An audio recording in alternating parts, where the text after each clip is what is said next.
four phases of QFD, quality function deployment. Quality function deployment. And this program, actually, let me speak a few words about that before I start it. This program is, I don't see it being conducted these days. I don't see. But this happens to be one of the most important topics in one go, how from new product development to production planning, you can really take care of everything through a very planned methodology. तो ये जो quality function deployment है वो ये कैसे किया जाता है इसके ऊपर मार्ग दर्शाता है. Okay, quality function deployment is having four distinct phases covering entire phase of product development to process development to process control. Complete cycle, holistic product development इसको cover करते हैं. तो four phases of QFD traces the voice of customer to the factory floor. कैसे करते हैं देखिए. एक बार आप एक QFD किसी भी प्रोडक्ट का, जो आपका बहुत सारे वेरिएंट है, किसी भी प्रोडक्ट कर लेते हो, देन अनदर प्रोडक्ट के लिए आपको खास कुछ डिफिकल्टी नहीं होता है. जो सवाल एसबी इंजीनियर्स ने किए थे, एक बार अगर आप इसको करते हो, then it remains as a manuscript. Actually आपके लिए ये पाथफाइंडर होगा for your futuristic product development. Time taking है, लेकिन एक बार करोगे तो आपका खुद का कॉन्सेप्ट क्लियर हो जाता है. हमारा टाइम ज्यादा लगता है इसीलिए क्योंकि हम लोग हर बार एक प्रोडक्ट डेवलपमेंट करते हैं, हम लोग स्क्रैच से शुरू करते हैं. It should not happen like that. तो पहला फेज में क्या करते हैं हम लोग, इसको कहते हैं product planning phase. Let us understand. Product planning में क्या होता है, आपका मार्केटिंग डिपार्टमेंट, मानिए कि marketing department I am using, no not sales department. Marketing department मतलब suppose they have found the requirement of a new product, new customer, okay, a new requirement has come up, so they go there and capture the customer requirement. Okay, तो customer का जो requirement है, so किसी भी चीज में, जैसे मानिए कि ऑटोमोबाइल का जब बारे में बात हो रहा है, या तो एक टायर के बारे में बात हो रहा है, तो टायर के बारे में मुझे याद है कि एमआरएफ टायर बहुत साल पहले सर्वे किए थे, और उसमें कस्टमर रिक्वायरमेंट ये क्या था, जो ज्यादातर ड्राइवर से उन लोग बात किया कि टायर से आपको क्या उम्मीद है. तो लोग बोलते इट शुड ग्रिप. तो लोग जब गहराई में सोचा कि ग्रिप का मतलब टायर तो ग्रिप करना ही चाहिए. तो इंडिया में ड्राइवर जब बोलते हैं कि ग्रिप करना चाहिए, they are talking about even the wet road. जब मतलब मानी कि ओला पर गए, रास्ता जो फिसल रहा है, तो उस टाइम में मैं अगर ब्रेक करूँ, it should not slip, it should grip. तो उस टाइम में उन लोग एक टायर का मॉडल लॉन्च किया था, वो specifically design from the angle of gripping. So there can be many other requirement. For example that serviceability का एक फीचर आ सकता है, कि how nicely I am able to change the tyre without help of anybody. Say truck tyre becomes very heavy actually, unlike a passenger car tyre. So आप सारे requirement customer के language में आप इसको कैप्चर कीजिए. कस्टमर का language बोलते मेरा एक चीज याद आ रहा है कि टोयोटा मोटर कंपनी जब उनका गाड़ी का जब डेवलपमेंट कर रहे थे, उस टाइम में उन लोग काफी कस्टमर से बात कर रहे थे. तो उसमें एक रिक्वायरमेंट था. क्या रिक्वायरमेंट था, कि बहुत ही इंटरेस्टिंग रिक्वायरमेंट था, जो उन लोग सुनने के बाद डिजाइनर सोचा कि ये कोई पॉइंट नहीं है. एक आदमी ने बोला, when it rains outside, it should not rain inside. तो ये कमेंट को, कस्टमर रिक्वायरमेंट को उन लोग खारिज कर दिया, सोचा कि ये कोई पागल ये बोल रहे हैं, तो they did not want to encourage this. तो there is one very important thing about QFD. You don't rationalize and then discard any particular comment just because you feel you don't understand. तो लोग इसके बारे में out discuss किया, marketing को बोला कि आप ये कस्टमर से आप बात करो, what they wanted to say. So he was saying that if AC is on for a very long time, I feel stuffy inside. So I want to really open the window by use my power window to open the shutter. And that time, if it rains outside, the rainwater should not come inside. So don't you think that is a very important clue that really we got from the customer requirement? And that really led to designing the aerodynamic model of the car. So the curvature should be designed, body line should be in such a manner that the rainwater does not get into the car when the car is on move. So customer requirements on this side, design requirement, यानी कि customer अपना requirement अपने language में रख रहे हैं, उसको थोड़ा सा शेप करके आप इधर लिख सकते हो, और उसके अगेंस्ट में डिजाइनर उसको मीट करने के लिए टेक्नोलॉजी के मदद से क्या फीचर रख रहे हैं, उसका एक जो पैरामीटर है, प्रोडक्ट का जो पैरामीटर है, वो प्रोडक्ट का पैरामीटर आप इधर लिख रहे हो। ठीक है, बहुत सारे पॉइंट्स हैं, मैं आपको थोड़ा एटलीस्ट जानकारी देने का कोशिश करूंगा।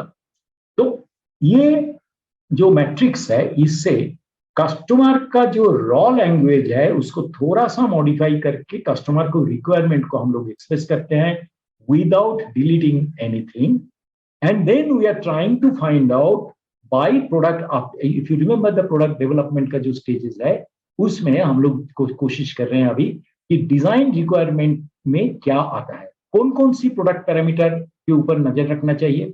जिसे मानिए कि कस्टमर का रिक्वायरमेंट है एक वाटर प्यूरिफायर से कि मैं जब ऑन करूं उसका 1 मिनट के अंदर मुझे पानी आना चाहिए, तो that is one of the thing. तो उसका डिजाइन रिक्वायरमेंट क्या होगा, response time for water to come out. ठीक है, that would be the thing. और वो करने के लिए हमें देखना पड़ेगा कि हम कौन कौन सी पहले तो टेक्नोलॉजी सिलेक्शन पहले ही हो गया, कौन कौन सी पार्ट या तो सब असेंबली या तो असेंबली इसको करने के लिए, पूरा करने के लिए जिम्मेदार होगा। तो हम लोग क्या कर रहे हैं अभी, ये जो ऊपर का हिस्सा है, ये लेफ्ट साइड का हिस्सा है कस्टमर रिक्वायरमेंट, ऊपर का हिस्सा हो गया डिजाइन रिक्वायरमेंट। अभी नेक्स्ट स्टेज में फेज 2 में ये ऊपर का हिस्सा साइड में आ गया, मतलब डिजाइन का रिक्वायरमेंट जो है वो इस साइड में आ गया, और वो डिजाइन का रिक्वायरमेंट है, दैट इज प्रोडक्ट का जो पैरामीटर है वो इधर आ गया, और वो पैरामीटर के साथ वो प्रोडक्ट जो जो पार्ट से बनता है वो पार्ट का कैरेक्टरिस्टिक्स इधर आएगा। इसको हम कहते हैं पार्ट्स डिप्लॉयमेंट। ये अगर प्रोडक्ट प्लानिंग है, ये है पार्ट्स प्लानिंग। आप समझ रहे हो, customer requirement to design requirement to parts planning, that is parts requirement. Parts planning अभी थर्ड स्टेज में आ गया साइड में, और इधर आ गया मैन्युफैक्चरिंग प्रोसेस। ये पार्ट्स का कैरेक्टरिस्टिक कौन सी process, carbonising process, heat treatment process, moulding process, machining process, कौन सी प्रोसेस है। And there you can really brainstorm at the back end, like इधर आप ब्रेनस्टॉर्म करो बैक एंड में टेक्नोलॉजी सिलेक्शन के लिए, इधर आप ब्रेनस्टॉर्म करो at the back end to come out with a alternate designs. ये इधर आप कर रहे हो प्रोसेस सिलेक्शन के ऊपर, कौन सी प्रोसेस, वेब सर्विंग करूं क्या करूं, तो एसएमटी करूं। फोर्थ फेज में ये जो ऊपर का मैन्युफैक्चरिंग प्रोसेस आ गया वो साइड में आ गया, और इधर सारे के सारे प्रोडक्शन रिक्वायरमेंट का जो प्लानिंग है, मतलब आपका प्रोसेस का वर्क इंस्ट्रक्शन क्या होगा, मेंटेनेंस क्या कैसे होगा, अगर आपका कोई सेटअप इंस्पेक्शन है वो कैसा हो रहेगा, सारे इंस्पेक्शन स्टैंडर्ड कैसे रहेगा, जो इंपॉर्टेंट डॉक्यूमेंट्स हैं in order to meet the operational characteristic at the end of the process, वो सारे इधर आ जाएगा। So at the end what you are getting, right from customer requirement you are able to get the product specification, you are able to get the part characteristic, you are able to get the processes requirement, you are able to get process characteristic और process का output का control क्या होगा, entire thing, all standards are coming in one go. That is precisely quality function deployment. Hinshinsu Tenkai Kaino, जिसको Japanese language में हिनशित्सु तेनकाई काइनो कहते हैं। तो let's go one by one. तो प्रोडक्ट प्लानिंग में हम लोग बात किए थे कस्टमर रिक्वायरमेंट, उसके अगेंस्ट में कंपनी का मेजर, और वो हर एक मेजर के अगेंस्ट में होना चाहिए टारगेट। जैसे मानिए कि मैं कस्टमर का जो रिक्वायरमेंट है, कस्टमर के रिक्वायरमेंट में एक चीज आ गया, वो है कि पानी आ जाना चाहिए विद इन 1 मिनट के टाइम, और कंपनी का पानी आ जाना चाहिए आसानी से, और कंपनी का मेजर है कि रिस्पांस टाइम होना चाहिए, रिस्पांस टाइम को मॉनिटर करना चाहिए, टारगेट वैल्यू होना चाहिए, दे fix a target value that it should be 45 second, 30 second, something like that. देखिए पार्ट्स प्लानिंग में क्या है, कंपनी का जो मेजर है वो साइड में आ रहा है। अभी कंपनी का मेजर क्या आ गया उधर, response time after switch is on. कौन सी क्रिटिकल पार्ट प्लांट नहीं होगा, पार्ट कैरेक्टरिस्टिक रिस्पॉन्सिबल होगा to give this particular. So we have to see into the water purifier that what are those parts which are responsible for response time. That is, are there any parts really which actually delaying the process to keep the water purifier ready? So you have to consider those part characteristics and you have to identify those part characteristics. Again, for them also, you come out with the target. Let's go to the next one. Now we are talking about process planning. अभी वो part जो है मानी कि that part could be UV kit और that part could be the filter unit, okay, whatever it is, so that will be coming here. और वो बनाने के टाइम के, वो बनाने के लिए जो प्रोसेस की जरूरत है वो सारे प्रोसेसेस इधर एक एक करके आएगा। ये इतना छोटा शायद नहीं होगा, ये काफी बड़ा एक शीट रहेगा जिसमें इसको आपको बनाना पड़ेगा और इधर आपको स्पेसिफिकेशन इधर रखना पड़ेगा, टारगेट वैल्यू। सो टारगेट वैल्यू क्या होगा इस स्टेज में, शायद स्पेसिफिकेशन मतलब टॉलरेंस लिमिट नहीं आएगा लेकिन टारगेट वैल्यू आएगा। स्पेसिफिकेशन लिमिट के लिए आपको अलग से इसको डिटरमिन करना पड़ेगा based on the kind of robustness that I was talking about, कि कौन सी स्पेसिफिकेशन लिमिट अच्छा रहेगा ताकि लॉस टू द कस्टमर कम से कम हो। और देन प्रोडक्शन प्लानिंग में क्या होगा, maintenance schedule, operating instruction, quality control chart जिसके अंदर सेटअप कंट्रोल, कंटिजेंसी प्लान, सब कुछ आ जाएगा इधर और each of the processes that came up in the process planning. अभी हम लोग बात करेंगे कि अपना जो 4 फेजेस है उसका ऑब्जेक्टिव क्या है। Let's take one by one. So product planning phase में you have to identify the customer requirement और उसके लिए जो मैंने थोड़ा सा हिंट दिया आपको, कस्टमर से इंटरेक्ट करना पड़ेगा, हो सकता है सर्वे के दौरान, कॉन्ट्रैक्ट के दौरान, सेल्स या तो मार्केटिंग के इंटरेक्शन के दौरान। एक्चुअली ये टोटली डिपेंड करता है कि ये आपका जो प्रोडक्ट है ये नया प्रोडक्ट है, मतलब ये आपका मतलब प्रोप्राइटरी टाइप प्रोडक्ट है, या तो ये आपका कंटिन्यूअस जो कस्टमर से डिमांड आ रहा है, कस्टमर आपको स्पेसिफिकेशन दे रहा है, उसके आधार पे आपका करना होगा।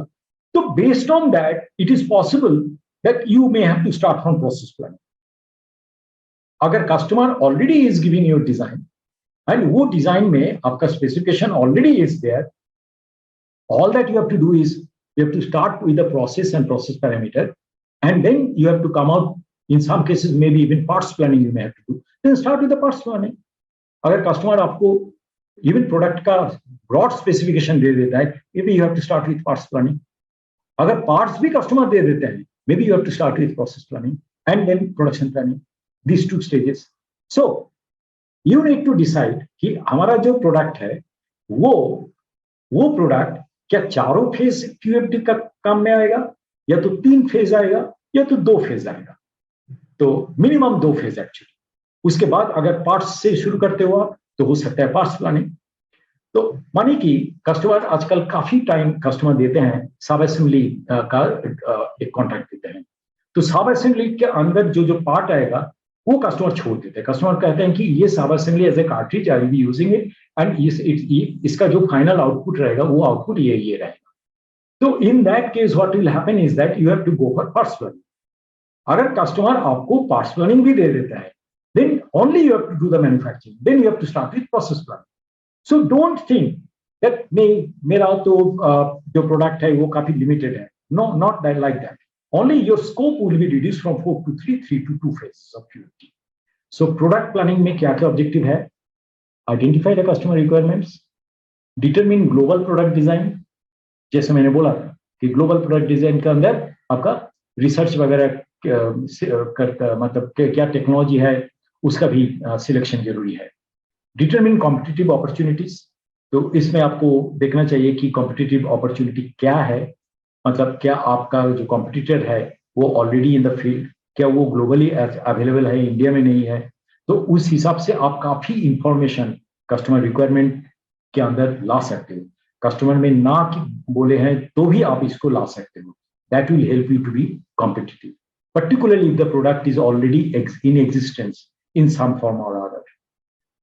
एस्टेब्लिश कीजिए टारगेट वैल्यू का कि अगर प्रोडक्ट ऑलरेडी मार्केट में है, अगर नहीं है तो इसको सेटिस्फैक्टरली मीट करने के लिए क्या होना चाहिए, which will really meet the customer's requirement. Determine requirements for further step. जिसको आप नतीजा पे नहीं पहुंच रहे हो तो उसके लिए आपको क्या स्टडी करना पड़ेगा, that also you can really decide. Parts planning में what are the objectives? Select the best design concept. कैसे सिलेक्ट करोगे? There is some very simple tools actually which help the designer to come up with a alternate design selection based on economic factor. Maybe if possible that in some other context you will try to cover that actually. Determine critical parts which play a major role in the value addition of the final product. Determine critical parts. Okay, part characteristic. Having determined the critical part, you will determine that वो part को critical बनाता है कौन सी part characteristic. Okay, establish the target values. Determine items for further development. That is common almost everywhere. Then process planning. So a lot of iteration may happen between parts planning and the process planning. Either आप select करो best process come up with a part. मतलब मानिए कि आप process में जाके आप देख रहे हो कि no this process is really becoming very expensive, तो आप डिजाइनर को फीडबैक दे सकते हो कि no this particular part whatever dimension you are talking about the मतलब specification, this is coming out to be very expensive. I will not be able to really manufacture it with this kind of investment. The investment is really becoming expensive. So इधर manufacturing engineering के साथ product engineers काफी interaction हो सकता है. Even vendor development सब contracting के साथ भी पार्ट प्रोडक्ट डिजाइनर का काफी इंटरेक्शन हो सकता है ये स्टेज में. And based on that actually part में change and depending on that the process also may change. Because our goal is what, as per the definition of TQM, we have to come up with the best customer satisfaction through best product design, which will be also economical, and you are able to make good profit also out of that, commercially viable product at the same time. So select the best process, determine critical process operations, determine critical process parameter, establish target values, determine items for further development. And fourth phase में जैसे मैंने कहा इधर आप कर रहे हो determine the critical control requirements कि कौन कौन सी क्रिटिकल प्रोसेस कैरेक्टरिस्टिक के लिए क्या कंट्रोल होना चाहिए, एसपीसी चार्ट कहाँ लगना चाहिए, डिटरमिन प्रोडक्शन मेंटेनेंस रिक्वायरमेंट क्या होना चाहिए depending on the type of resource that you are using, determine mistake proofing requirement वो क्या कहाँ करना चाहिए, डिटरमिन एजुकेशन एंड ट्रेनिंग और retraining for the concerned persons.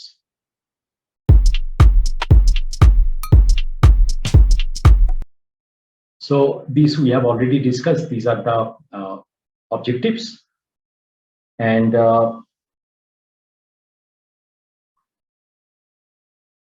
this is called what we call the house of quality matrix. So never forget that this is a very important matrix. It is called the house of quality matrix. तो house of quality matrix में हम लोग जैसे आप देखे हैं कि हर जगह में आपको मिल रहा है लेफ्ट साइड में एक कस्टमर, जैसे प्रोडक्ट प्लानिंग स्टेज में आप मिल रहा है कस्टमर रिक्वायरमेंट मिल रहा है लेफ्ट साइड में, और ऊपर में मिल रहा है आपको डिजाइन रिक्वायरमेंट. यही हाउस ऑफ क्वालिटी जाके लेफ्ट साइड में मिल रहा है आपको डिजाइन रिक्वायरमेंट, और ये साइड में आपको मिल रहा है पार्ट कैरेक्टरिस्टिक. और थर्ड स्टेज में या तो प्रोसेस प्लानिंग में पार्ट कैरेक्टरिस्टिक इस साइड में आ रहा है और ऊपर में जा रहा है प्रोसेस कैरेक्टरिस्टिक. फोर्थ स्टेज या तो प्रोडक्शन प्लानिंग में आपको क्या हो रहा है, आपका जो प्रोसेस कैरेक्टरिस्टिक इधर आ रहा है और जो प्रोसेस को कंट्रोल करने के लिए जो जो साधन है वो आपका ऊपर में आ रहा है. तो इसको कहते हैं एसोसिएशन मैट्रिक्स, और इसको in QFD language we call it the house of quality matrix. तो याद रखिएगा इसको. तो ये मैट्रिक्स है a relationship between what and the how. जैसे मैंने बोला हर stage in all the 4 stages of QFD आपका एक व्हाट है और कुछ हाउ है, और इसके पीछे कई सारे एक्टिविटीज होता है before you really hit this. तो जैसे मैं अभी ये हाउस ऑफ क्वालिटी में मैं आपको दिखा रहा हूं कि कस्टमर जो रिक्वायरमेंट है उसके साथ मैं डिजाइन रिक्वायरमेंट जो है, जो डिजाइनर जिसको सोचते हैं उसका क्या रिश्ता हो सकता है। तो वो रिश्ता को ये सेल में हम डिफाइन करते हैं बाय हेल्प ऑफ 3 सिंबल्स। वो सिंबल क्या है? अगर कस्टमर का एक्स रिक्वायरमेंट के साथ डिजाइनर का जो रिक्वायरमेंट है, डिजाइनर जो रिक्वायरमेंट स्पेल आउट किया है वो है मानिए कि बहुत स्ट्रॉन्ग, तो हम लोग एक कॉन्सेंट्रिक सर्कल यूज करते हैं नॉर्मल। और अगर ये रिलेशनशिप उनको लगता है कि नहीं उतना स्ट्रॉन्ग नहीं है लेकिन रिलेशन है, मीडियम यूज करते हैं एक सर्कल। अगर उनको डाउट है एक रिलेशन है लेकिन वो शायद वीक रिलेशनशिप है, हो सकता है एक रिलेशनशिप है, उसको हम ट्रायंगल के हिसाब से यूज करते हैं, आइदर डार्क ट्रायंगल और ट्रायंगल, उसको हम कहते हैं वीक रिलेशनशिप। तो हाउस ऑफ क्वालिटी में हम लोग ऐसे हर सेल में कोशिश करते हैं ये डिजाइनर का जो प्रोडक्ट का जो फीचर्स हैं उसके साथ कस्टमर्स का जो सिंपल लैंग्वेज में कस्टमर को, जो लेमैन लैंग्वेज में कस्टमर को जो रिक्वायरमेंट आया है उसको थोड़ा सा कन्वर्ट करके टेक्निकली हम लोग इसको लिखते हैं और ये रिलेशनशिप देखते हैं ये एसोसिएशन मैट्रिक्स में with the use of these 3 symbols. अभी मानिए कि ये केस ले लीजिए, मानिए कि डिजाइनर का रिक्वायरमेंट है, ये कस्टमर का रिक्वायरमेंट है ये रो में, और वो रिक्वायरमेंट के अगेंस्ट में हम लोग एक स्ट्रॉन्ग मिला है, ये है कस्टमर का मतलब डिजाइनर्स रिक्वायरमेंट के साथ कस्टमर का रिक्वायरमेंट एक स्ट्रॉन्ग रिलेशनशिप मिल रहा है। That means the designers have addressed this quite successfully, good. अगर मानिए कि और एक केस है जहां पर हम लोग देख रहे हैं कि ये जो कस्टमर डिजाइनर का जो रिक्वायरमेंट है, ये डिजाइनर का रिक्वायरमेंट के अगेंस्ट में डिजाइनर क्या कुछ टारगेट वैल्यू लिखा है? अगर टारगेट वैल्यू लिखा है that means designer has technically designed it and then come up with a target value कि ये टारगेट वैल्यू अगर हम मीट कर सकते हैं तो कस्टमर का ये रिक्वायरमेंट सबसे अच्छा मीट है। एंड अगर वो रियली सही है तो that means that this is a good design that has been hit. तो ये जो नीचे वाला हिस्सा इसको क्या कहेंगे हम, यहाँ पर टारगेट वैल्यू देते हैं डिजाइन रिक्वायरमेंट का, इसको हम कहते हैं हाउ मच। ठीक है, व्हाट इधर है इस साइड में हाउ इधर है जो डिजाइनर रिक्वायरमेंट है, हाउ मच इधर है अगेंस्ट द डिजाइनर रिक्वायरमेंट। ठीक है, ऊपर में एक है जिसको हम कहते हैं क्राउन। क्राउन जो सर में किंग एम्परर लगाते हैं तो हम लोग उसको ही यूज कर रहे हैं अभी हाउस ऑफ क्वालिटी मैट्रिक्स में and we call it crown. Crown में देखिए, क्राउन में सिंपली डिजाइन रिक्वायरमेंट जो है, डिजाइनर का जो रिक्वायरमेंट है आपस में उसका रिलेशनशिप क्या है वही हम लोग बात करते हैं।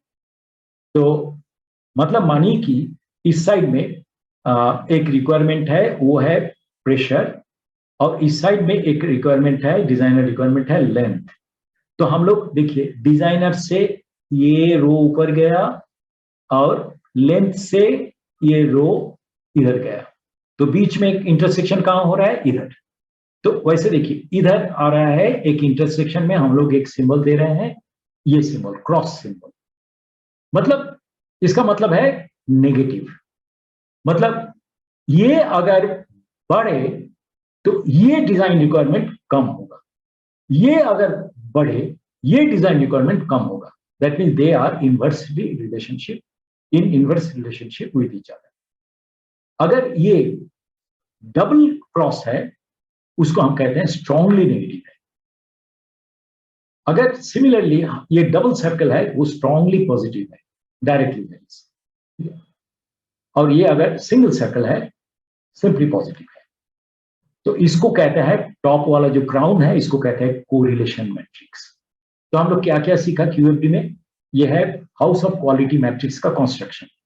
इस साइड व्हाट्स है, इस साइड हाउ है, ये है main body of the association matrix, नीचे है हाउ मच, ऊपर में है कोरिलेशन मैट्रिक्स। ठीक है, आगे बढ़ते हैं। This particular thing that you are now seeing, it is a actual version of the product planning matrix. जैसे आपको याद होगा, this is our correlation matrix, this is a what matrix, this is a how matrix, this is a how much matrix, ना इन्होंने इसके ऊपर और दो लगाया, मैं आपको बताता हूं। This is called competition rating. मतलब कस्टमर का रेटिंग, सब कस्टमर का रिक्वायरमेंट इस साइड में आ गया, इधर मानिए कि वही प्रोडक्ट में मैं हूं मैन्युफैक्चरर, मेरा कुछ कॉम्पिटिटर ए बी सी भी है। तो कस्टमर को पूछा जाएगा कि भाई साहब आप बोल सकते हो क्या कि ये आपका जो रिक्वायरमेंट आपने बोला था कि गाड़ी का जब बारिश होता है तब पानी अंदर नहीं होना चाहिए, ये एस्पेक्ट में मेरा गाड़ी अगर मैं फलाना फलाना कॉम्पिटिटर से कंपेयर करूं, आप मेरे गाड़ी मेरा ये फीचर को आप कहां पर दोगे? आप क्या वर्ड्स मतलब एक है और गुड बेस्ट है 5। तो हो सकते है वो कहें कि नहीं, आपका जो फलाना कॉम्पिटिटर जो है वो बी, वो 5 में है, आपको मैं 3 दूंगा वो रेटिंग में।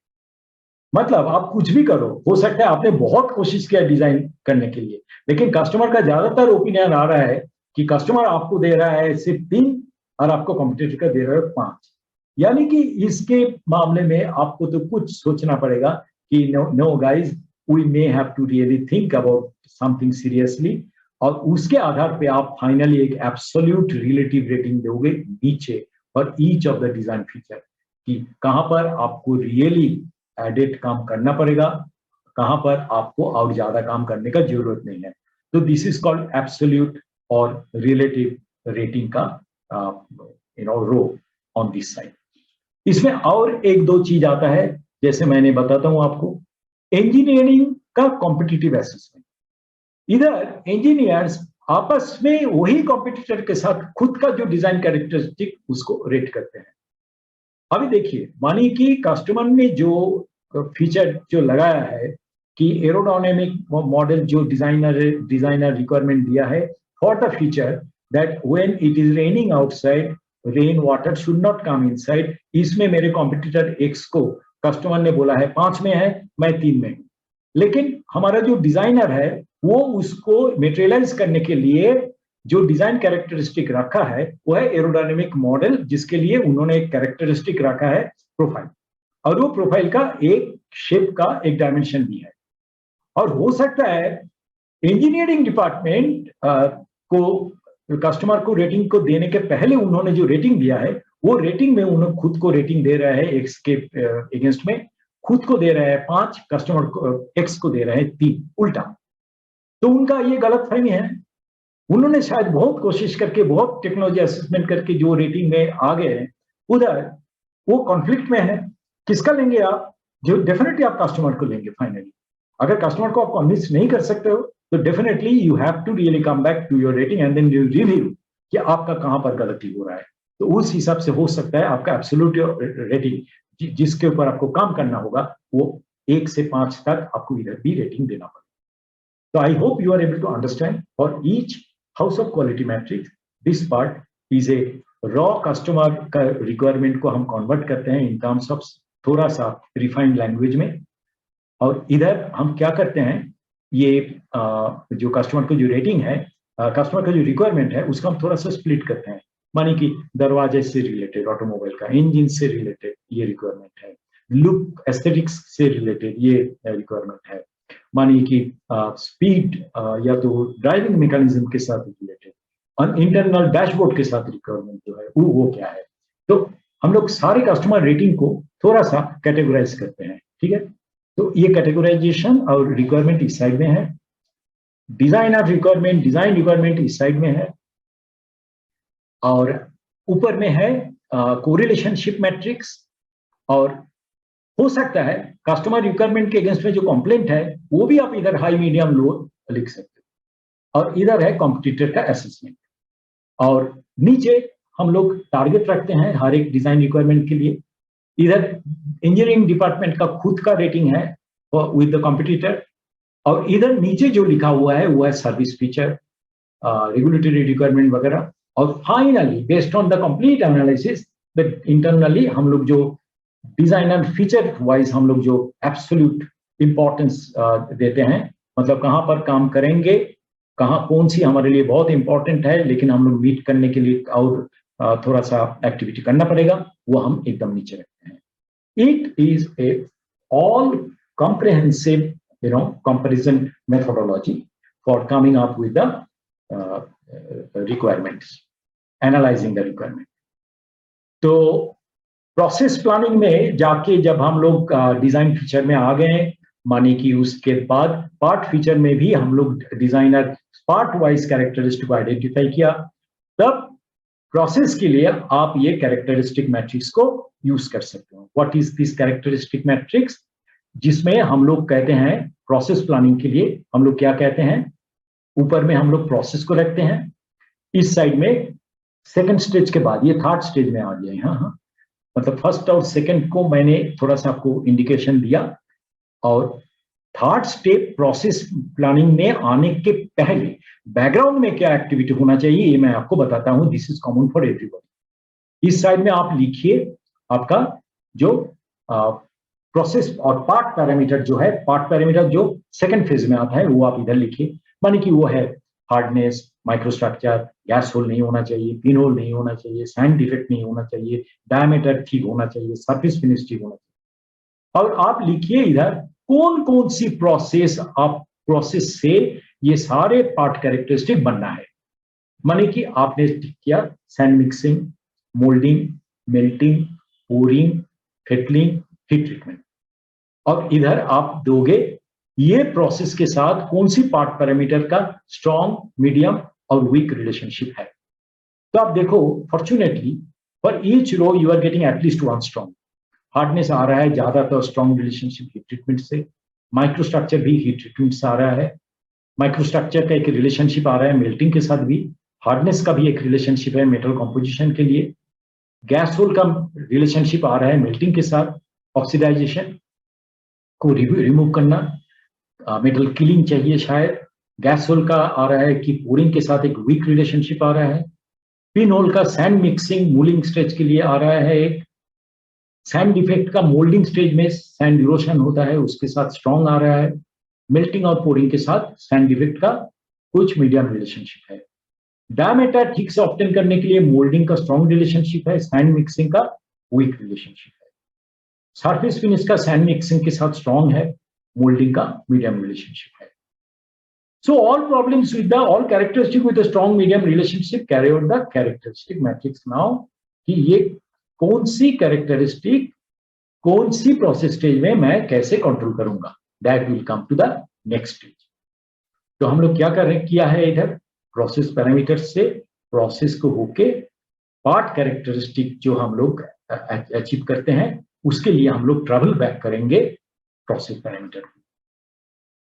तो इसमें एक कुछ स्टेजेस दिया गया है, how to really come out with the process part planning का जो स्टेजेस हैं, critical part characteristic, define process constraint, process को डिटरमिन कीजिए, generate basic process alternative, analyse alternative, select best process design, construct process flow diagram, complete characteristic matrix, determine critical process parameter, calculate important values, analyze and diagnose chart, process sufficiently capable है क्या नहीं, optimize process to reduce manufacturing variation, enter critical process parameter values and determine items for further development। ये सब जो हम लोग पहले किए थे, डिस्क्राइब किया था, उसको ही अभी हम लोग बात कर रहे हैं। तो प्रोडक्शन प्लानिंग में हम लोग इधर हर एक प्रोसेस पैरामीटर को लेते हैं, प्रोसेस पैरामीटर को इवेलुएट करते हैं और उसको एक्शन प्लान के हिसाब से हम लोग जो कि प्रोडक्शन प्लानिंग मैट्रिक्स में बनाते हैं, quality control planning chart, operational instruction हर एक प्रोसेस के लिए, so that we get the process characteristic. कौन सी प्रोसेस कैरेक्टरिस्टिक, जो कि पार्ट कैरेक्टरिस्टिक को डिफाइन करता है, और वो पार्ट कैरेक्टरिस्टिक डिजाइनर का जो रिक्वायरमेंट है उसको मीट करता है फॉर द फाइनल प्रोडक्ट, और वो final product plays a role in the customer requirement. So anything and everything that goes wrong in the production process you will be able to relate it to the customer requirement. That is the traceability actually. It is, I mean, if I compare it, I can compare it with the policy deployment. कोई भी काम अगर supervisor कर रहा है, that should be traceable to the short term and or long term strategic plan of top management. That is a TQM organization. And it is in the similar way. Agar anything goes wrong in the process, it is very easy to take a decision. How critical it is, which customer requirement actually will get disturbed because of that, you know, otherwise you'll be groping in the dark. So this is the crux of the QFD का phases. मुझे एक आपको एक example दिखाना है. Actually, I don't think we'll be able to do that today. Today I'll take some questions after this, and maybe in the next session I'll start with the example so that you understand that. And I hope you will not forget it in these 3 days. You will go through my video again so that you come prepared with your questions also. तो ये मैं आपको दिखाता हूँ quality liver का concept जो मैंने बनाया था. ये क्वालिटी लीवर में प्रोडक्ट इंप्रूवमेंट, अगर प्रोडक्ट प्लानिंग प्रोडक्ट इंप्रूवमेंट मैं एक साइड में रखता हूं, सबसे ज्यादा योगदान मैंने देखा है क्यूएफडी का है, जिसके अंदर यह है product planning, parts planning, process planning, production planning. और उसमें हम लोग कस्टमर का वॉइस गैदर करते हैं, कस्टमर को रिक्वायरमेंट को कंसोलिडेट करता है, डिजाइनर रिक्वायरमेंट को कंसोलिडेट करता है, फिर डिजाइन स्पेसिफिकेशन में आते हैं. ये फुल जो क्यूएफडी है, मैं कहूंगा कि आप अगर प्रोडक्शन स्टेज में जाके कुछ प्रॉब्लम को रेक्टिफाई करना चाहते हो, उसके कई गुना है प्रोसेस डिजाइन स्टेज में आप नजर डालो, उससे कई गुना है प्रोडक्ट डिजाइन स्टेज में नजर डालो, उससे कई गुना benefit you will get if you are able to really take care in the QFD stage. This is called quality lever. और in the quality lever सबसे ज्यादा योगदान है QFD का.